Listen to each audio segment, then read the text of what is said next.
ನಮಸ್ತೆ ನನ್ನ ಯೂಟ್ಯೂಬ್ ಚಾನಲ್ಗೆ ಎಲ್ಲರೂ ಹೇಗಿದ್ದೀರಾ? ನಾನು ಚೆನ್ನಾಗಿದ್ದೀನಿ, ನೀವು ಚೆನ್ನಾಗಿದ್ದೀರಾ ಅಂದ್ಕೊಂಡಿದ್ದೀನಿ. ಎಲ್ಲರಿಗೂ ಹೋಳಿ ಹಬ್ಬದ ಶುಭಾಶಯಗಳು. ಇವತ್ತು ಹೋಳಿ ಹಬ್ಬ, ನಮ್ಮ ಅಪ್ಪು ಅಣ್ಣಂದು ಅಪ್ಪು ಫಿಲಮು ರಿಲೀಸು. ಎಲ್ಲ ಸೆಲೆಬ್ರೇಷನ್ ಮಾಡ್ತಾವ್ರೆ ಅವ್ರ ಅಭಿಮಾನಿಗಳೆಲ್ಲ. ಅವ್ರಿಗೆಲ್ಲ ಒಳ್ಳೆಯದಾಗಲಿ. ನಾನು ನಮ್ಮ ಮನೆಯಲ್ಲಿ ಶುಕ್ರವಾರ ಆಗಿದ್ದರಿಂದ ಅದಕ್ಕೆ ಇವತ್ತು ನಾನು ನಮ್ಮ ಮನೇಲಿ ಪೂಜೆ ಮಾಡ್ತಾಯಿದ್ದೀನಿ. ಅಪ್ಪು ಅಣ್ಣನ ಫೋಟೋಕ್ಕೆಲ್ಲ ಪೂಜೆ ಮಾಡ್ತಾಯಿದ್ದೀನಿ ಇವತ್ತು. ನಾನು ಒಂದು ವಿಷಯನ ಹೇಳಬೇಕು, ಯಾರೂ ತಪ್ಪು ತಿಳ್ಕೊಬೇಡಿ. ಅಂದರೆ ಯಾರನ್ನೂ ಇಲ್ಲಿ ನಾನು ಸುಮ್ಮನೆ ಇದು ಮಾಡ್ತಾಯಿಲ್ಲ, ಹೇಳ್ತಾ ಇದ್ದೀನಿ. ಅದು ಏನು ಅಂತ ಹೇಳ್ತೀನಿ. ನಾನು ಟೀ ಅಂಗಡಿ ಇಟ್ಟಿದ್ದೆ. ಟೀ ಅಂಗಡಿ ಇಟ್ಟಾಗ ಅಪ್ಪು ಅಣ್ಣಂದು ಒಂದು ಫೋಟೋ, 2 ಫೋಟೋ ಇರೋದು ನಮ್ಮ ಮನೆಯಲ್ಲಿ.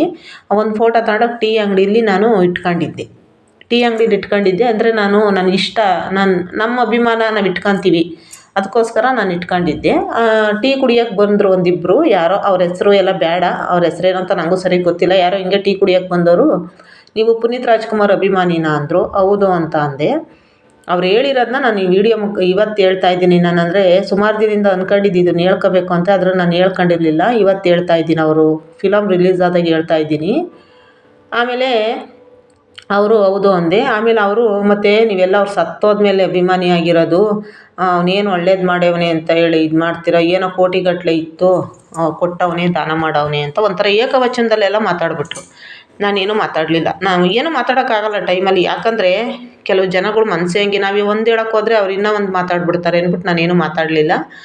ಆಮೇಲೆ ಇನ್ನೊಬ್ರು ಇದ್ದವರು, ಅವನು ಸತ್ತ ಮೇಲೆ ಎಲ್ಲರಿಗೂ ದೇವರಾಗ್ಬಿಟ್ಟವನೇ, ಫಸ್ಟೆಲ್ಲ ಅವ್ನು ಏನು ಕೆಲಸ ಮಾಡ್ತಿದ್ದ ಅಂತ ಗೊತ್ತಾ, ಹಂಗೆ ಹಿಂಗೆ ಅಂತ ಒಂಥರ ಕೆಟ್ಟದಾಗೆಲ್ಲ ಮಾತಾಡ್ತಿದ್ರು. ನಾನು ಇದನ್ನು ಯಾಕಪ್ಪ ಇವತ್ತು ಹೇಳಿದೆ ಅಂದರೆ, ಕೆಟ್ಟದಾಗೆಲ್ಲ ಮಾತಾಡ್ತಾಯಿದ್ರು ಅವರು. ನನಗೊಂಥರ ಬೇಜಾರಾಗೋಯ್ತು. ಅವತ್ತೆಲ್ಲ ಒಂಥರ ನನಗಲ್ಲಿ ಅವ್ರ ಜೊತೆ ಜನಗಳೆಲ್ಲ ಹೆಂಗೆ ವಿಕೃತಿ ಮನಸ್ಸಿರ್ತೈತೆ ಅಂದರೆ, ಒಬ್ಬ ಮನುಷ್ಯನ ಬಗ್ಗೆ, ಅವರು ಸೆಲೆಬ್ರಿಟಿ ಆಗಲಿ ಯಾರೇ ಆಗಲಿ, ಒಂದು ಸಮಾಜಕ್ಕೊಂದು ಒಳ್ಳೇದು ಮಾಡವ್ರೆ ಅಂದರೆ ಕೆಟ್ಟದ್ದೇ ಮಾತಾಡ್ತಾರೆ ಹೊರತು ನಿಜವಲ್ಲ. ಅವರು ನಾನು ಡೈಲಿ ನೋಡೀವ್ನಿ ಅವ್ರನ್ನ, ಡೈಲಿ ಬರೋರು ಟೀ ಕುಡಿಯೋಕ್ಕೆ. ಅವರು ನಿಜವಾಗ್ಲೂ ಯಪ್ಪ ಎಂಥ ಜನಗಳು ಅಂದರೆ, ಇಂತಿಂಥ ಜನನೂ ಇರ್ತಾರೆ. ಅವ್ರು ಇವತ್ತು ಸೆಲೆಬ್ರೇಷನ್ ಮಾಡ್ತಾವ್ರಲ್ಲ ಅವ್ರ ಅಭಿಮಾನಿಗಳು, ಅವ್ರಿಗೆ ಗೊತ್ತಿರುತ್ತೆ ಅವ್ರು ಎಂಥ ಸುಮ್ಮನೆ ಹೋಗಿ ಒಬ್ಬ ಮನುಷ್ಯನ ದೇವ್ರ ಸ್ಥಾನದಲ್ಲಿ ಯಾರು ಕುಂಡ್ರಿಸ್ತಾರೆ ಇವತ್ತು. ಎಲ್ಲರ ಮನೆ ಮನಸ್ಸಲ್ಲೂ, ಎಲ್ಲರ ಮನೇಲೂ ಅವ್ರದ್ದೊಂದು ಫೋಟೋ ಐತೆ. ಎಲ್ಲ ಯಾವ ಜಾತ್ರೆಗೆ ಹೋಗಲಿ, ಮದುವೆಗೆ ಹೋಗಲಿ, ಜಾತ್ರೆ, ಆಮೇಲೆ ಒಂದು ಹೋಟ್ಲುಗಳಲ್ಲಿ, ಒಂದು ದೇವಸ್ಥಾನದ ಹತ್ರ ಎಲ್ಲೋದ್ರೂ ಅವ್ರ ಫೋಟೋಗಳು. ಆಮೇಲೆ ರೋಡಲ್ಲೂ ಅವ್ರ ಫೋಟೋಗಳು ಹಾಕ್ಕೊಂಡವ್ರೆ. ಸುಮ್ಮನೆ ಯಾರಾದರೂ ತಗೊಂಡೋಗಿ ಒಬ್ಬ ಮನುಷ್ಯನ ಫೋಟೋ ಹಾಕ್ಕೊಂತಾರೆ. ಇವಾಗ ನಾರ್ಮಲ್ ಜನ ಅವ್ರನ್ನ ತಗೊಂಡೋಗಿ ಹಿಂಗೆ ಹಾಕೋಕ್ಕಾಗುತ್ತಾ? ಎಲ್ಲರೂ ಹೆಂಗೆ ಮಾತಾಡ್ತಾರಂದ್ರೆ ಅವ್ರ ಬಗ್ಗೆ ಹಂಗೆ ಮಾತಾಡಿಬಿಟ್ರು. ನಂಗೆ ಅವತ್ತು ತುಂಬ ಅಂದರೆ ತುಂಬ ನೋವಾಯಿತು. ಅದಕ್ಕೆ ಇವತ್ತು ಅವರು ಫಿಲಮ್ ರಿಲೀಸ್ ಆಯಿತು ಅಂಥೇಳಿ ನಾನು ಇವತ್ತು ಅದನ್ನು ಹೇಳ್ತಾ ಇದ್ದೀನಿ. ಅವ್ರ ಅಭಿಮಾನಿಗಳಿಗೆ ಗೊತ್ತು ಅವರೇನು ಅಂತ, ನಮಗೆ ಗೊತ್ತು. ಆದರೆ ಈ ಜನ ಏನೇ ಮಾತಾಡ್ಕೊಂಡ್ರು ನಾವು ಅವ್ರಿಗೆ ಪೂಜೆ ಮಾಡೋದು ನಿಲ್ಲಿಸಲ್ಲ, ಮತ್ತು ನಾವು ಮನೇಲಿ ಫೋಟೋನೂ ತೆಗಿಯಲ್ಲ. ಯಾಕಂದರೆ ನಾವು ಅಭಿಮಾನಿಗಳು ಅಷ್ಟೇ. ಅಂದರೆ ಏನು ಗೊತ್ತಾ, ದೇವ್ರ ಸ್ಥಾನದಲ್ಲಿ ಅಷ್ಟೊಂದು ಸುಲಭನಾಗಿ ಯಾರೂ ಕೂತ್ಕೊಳ್ಳೋಕ್ಕಾಗಲ್ಲ. ಮನೆಯಲ್ಲಿ ನಿಜವಾಗ್ಲೂ ಒಬ್ಬೊಬ್ರ ಮನೆಯಲ್ಲೂ ಒಂದೊಂದು ಫೋಟೋಗಳೈತೆ. ಎಲ್ಲಿ ನೋಡು ಅವ್ರ ಫೋಟೋಗಳು ತಗ್ಲಾಕೊಂಡಿರ್ತಾರೆ. ಎಷ್ಟು ಅವ್ರಿಗೊಂದು ಗೌರವ ಕೊಡ್ತಾರೆ. ಮಾಮೂಲಿ ಜನಕ್ಕೆ ಆ ಥರ ಎಲ್ಲ ಸಿಗಲ್ಲ. ಏನು ಗೊತ್ತಾ, ಈ ಥರ ಹೊಟ್ಟೆ ಉರಿ ಇರೋಂಥ ಜನಗಳು ಈ ಥರ ಏನು ಸಾಧನೆ ಮಾಡೋಕ್ಕಾಗಲ್ಲ ಅವ್ರ ಕೈಲಿ. ಆದರೂ ಸುಮ್ಮನೆ ಹಿಂದೆ ಮುಂದೆ ಮಾತಾಡೋರು ಬೇಜಾನ್ ಜನ ಅವ್ರು. ಯಾವತ್ತೂ ನಂಗೆ ತುಂಬ ನೋವಾಯಿತು. ಅದಕ್ಕೆ ನಾನು ಇವತ್ತು ಇದನ್ನು ಮಾತಾಡಿದೆ.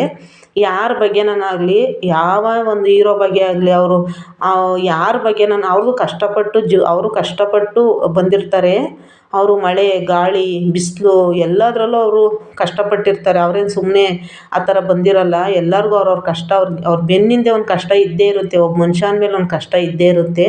ಯಾರೂ ಒಬ್ಬರ ಬಗ್ಗೆ ಆ ಥರ ಎಲ್ಲ ಮಾತಾಡಬಾರ್ದು. ಇವತ್ತು ಮನೆಯಲ್ಲೂ ದೇವ್ರ ಥರ ಪೂಜೆ ಮಾಡ್ತಾರೆ ಅಂದರೆ ಅವ್ರ ವ್ಯಕ್ತಿತ್ವ ನೋಡಬೇಕು. ಅಷ್ಟು ಒಂದು 6 ವರ್ಷದ ಮಗಿನಿಂದ 60 ವರ್ಷ, 70 ವರ್ಷ, 80 ವರ್ಷದ್ದು ತಾತ ಅಜ್ಜಿದ್ದಿದ್ದಾಗ ಅವ್ರನ್ನ ಪೂಜೆ ಮಾಡ್ತಾರೆ. ಆಮೇಲೆ ಮನಸ್ಸಲ್ಲಿ ಇದು ಮಾಡ್ತಾರೆ. ಆಮೇಲೆ ಏನು ಗೊತ್ತಾ, ನಮ್ಮ ಮನೆ ಮಗ, ನಮ್ಮ ಮೊಮ್ಮಗನೇನೋ, ನನ್ನ ಮಗನ ಮಗನೇನೋ, ನನ್ನ ಮಗಳ ಮಗನೇನೋ ಅನ್ನೋ ಥರ ಅಂತ ನೋಡ್ತಾರೆ ಅಜ್ಜಿದಿರು. ಅವ್ರನ್ನ ಅಷ್ಟು ಒಂದು ಗೌರವ ಕೊಡ್ತಾರೆ. ಯಾರ ಬಗ್ಗೆನಾಗಲಿ ನಾವು ಮಾತಾಡಬೇಕಾದ್ರೆ ಸ್ವಲ್ಪ ಹುಷಾರಾಗಿ ಮಾತಾಡಬೇಕು. ಯಾಕೆ ಗೊತ್ತಾ, ಅವರಿಷ್ಟೇ ಹೆಂಗೆ ಇರಲಿ, ಅವ್ರು ಅಷ್ಟು ಹೆಸ್ರು ಮಾಡಬೇಕು ಅಂದರೆ ಅದರ ಕಾಲು ಭಾಗನೂ ಮಾಡೋಕ್ಕಾಗಲ್ಲ ಕೆಲವು ಜನಗಳು. ಏನು ಗೊತ್ತಾ, ಮಾಮೂಲಿ ಮನುಷ್ಯರಂಗೆಲ್ಲ ಮಾಡೋಕ್ಕಾಗಲ್ಲ. ಅದಕ್ಕೆ ನಾನು ಇವತ್ತು ಈ ಮಾತನ್ನ ಹಂಚ್ಕೊಂಡೆ ನಿಮ್ಮ ಹತ್ರ. ದಯವಿಟ್ಟು ಯಾರೂ ಆ ಥರ ಎಲ್ಲ ಇನ್ನೊಬ್ರ ಬಗ್ಗೆ ಒಬ್ಬ ಅವ್ರ ಅಭಿಮಾನಿಗಳ್ಗೆ ನೋವಾಗುತ್ತೆ. ಯಾಕಂದರೆ ಪಾಪ ಅವ್ರ ಬಗ್ಗೆ ಆ ಥರ ಎಲ್ಲ ಮಾತಾಡ್ದಾಗ ನನಗೆ ಅವತ್ತು ಎಷ್ಟು ನೋವಾಯಿತು ಅಂದರೆ ಅವತ್ತೆಲ್ಲ ನಂಗೆ ಊಟನೂ ಒಂಥರ ಬೇಜಾರಾಗಿ ಹೋಗ್ಬಿಡ್ತು. ಆ ಥರ ಎಲ್ಲ ಕೆಟ್ಟಾಗೆಲ್ಲ ನನ್ನ ಎದುರಿಗೆ ನಿಂತ್ಕೊಂಡು ಮಾತಾಡ್ತಾರೆ. ಫೋಟೋ ನೋಡಿ ಇಷ್ಟ ಇದ್ದರೆ ಇಟ್ಕೋಬೇಕು, ಇಲ್ಲೇನು ನಾವೇನು ಇಲ್ಲೇ ಇರ್ತೀವಾ? ಅವ್ರು ಮುಂದೆ ಹೋಗಿದ್ದಾರೆ, ನಾವು ಹಿಂದೆ ಹೋಗ್ತೀವಿ. ಎಲ್ಲರೂ ಒಂದಿನ ಹೋಗೋರೇನೆ, ಯಾರೂ ಇಲ್ಲಿರಲ್ಲ. ಆದರೆ ಮುಂದೆ ಹೋಗೋರು ಅಷ್ಟೇ ಆಯಿತಾ. ನಾವು ಹಿಂದೆ ಹೋಗ್ತೀವಿ. ಅವರು ಅಷ್ಟು ಚಿಕ್ಕ ವಯಸ್ಸಿಗೆ ಅಷ್ಟೊಂದೆಲ್ಲ ಮಾಡವ್ರೆ. ಅವ್ರ ಬಗ್ಗೆ ಅವತ್ತು ನಾನು 2 ದಿವಸ ಊಟ ಮಾಡಿರಲಿಲ್ಲ. ಅವರು ನಮ್ಮಿಂದ ದೂರ ಆದಾಗ 2 ದಿವಸ ನಾನು ಊಟ ಮಾಡಿರಲಿಲ್ಲ. ಆಮೇಲೆ ನಾನು ಕೆಲ್ಸಕ್ಕೆ ಹೋಗ್ತಿದ್ದೆ, ಒಂದು ಹೋಟ್ಲಲ್ಲಿ ಕೆಲಸ ಮಾಡ್ತಿದ್ದೆ ನಾನು.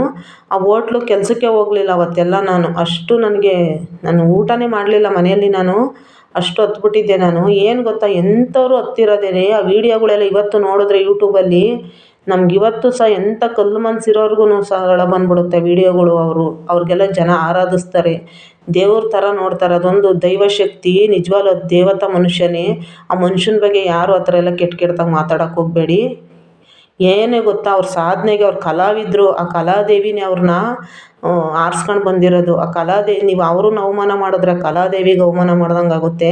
ದಯವಿಟ್ಟು ಆ ಕಲಾವಿದ್ರಿಗೆ ಒಂದು ಬೆಲೆ ಕೊಡಿ. ನಾನು ಒಬ್ಬ ಕಲಾವಿದ್ರ ಮಗಳು, ಹಂಗಾಗಿ ಹೇಳ್ತೀನಿ, ಕಲೆಗೆ ಬೆಲೆ ಕೊಡಿ. ಅವ್ರ ಕಲೆ ಅಷ್ಟೇ, ಅವ್ರ ಕಲೆಯಿಂದ ಅವ್ರು ಬೆಳೆದು ಬಂದಿರೋದು. ಹಂಗಾಗಿ ಅವರು ತುಂಬ ಅಂದರೆ ತುಂಬ ಕಷ್ಟಪಟ್ಟು ಶೂಟಿಂಗ್ಗಳೆಲ್ಲ ಮಾಡೋದು. ಯಾರನ್ನು ಸುಲಭನಾಗಿ ಯಾರೂ ಹೆಸ್ರುಗಳು ಮಾಡೋಕ್ಕಾಗಲ್ಲ. ತುಂಬ ಕಷ್ಟ ಇರುತ್ತೆ. ಕೆಟ್ಟದಾಗೆಲ್ಲ ಕಮೆಂಟ್ ಮಾಡೋರಿಗೆಲ್ಲ ಹೇಳೋದು ನಾನು ಇಷ್ಟೇ, ಯಾರ ಬಗ್ಗೆನೂ ಕೆಟ್ಟದಾಗಿ ಕಮೆಂಟ್ ಮಾಡಬಾರ್ದು. ಯಾಕೆ ಗೊತ್ತಾ, ಕಲಾದೇವಿ, ಕಲಾ ಸರಸ್ವತಿ ಅವ್ರನ್ನ ಹೊಲ್ದಿರೋದು ಅಷ್ಟೊಂದು ಸುಲಭ ಅಲ್ಲ. ಕಲಾವಿದ್ರು ಅವರು. ಅವ್ರ ಕಲೆಗೆ ನಾವು ಬೆಲೆ ಕೊಡಬೇಕು. ಅವರೆಷ್ಟು ಕಲಾ ಸೇವೆಗಳು ಮಾಡಿರ್ತಾರೆ. ಯಾರೇ ಆಗಲಿ ಕಲಾವಿದ್ರನ್ನ, ಯಾರನ್ನೇ ಆಗಲಿ ಕಲಾವಿದ್ರನ್ನ ಹೀಯಾಳ್ಸೋಕ್ಕೆ ಹೋಗಬೇಡಿ. ಇದು ನಿಮ್ಮೆಲ್ಲರಿಗೂ ಧನ್ಯವಾದ.